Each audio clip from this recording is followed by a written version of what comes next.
चांदनी चांद से होती है, सितारों से नहीं। मोहब्बत एक से होती है, हजारों से नहीं। अच्छा, चांदनी चांद की होगी तो सितारों का क्या होगा? मोहब्बत एक से होगी तो हजारों का।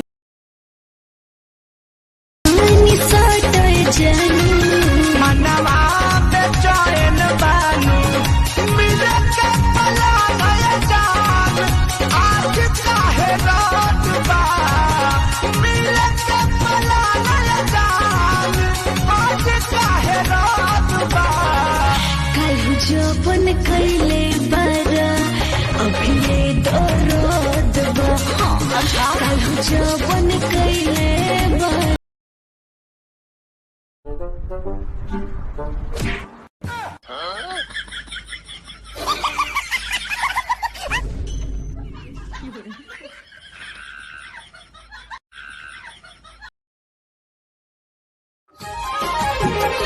तू तजे तना ये जान खूबसूरत हूँ, कोई से किनले किसी नले नूरत हूँ, चांद से भी सुनरी तू हो।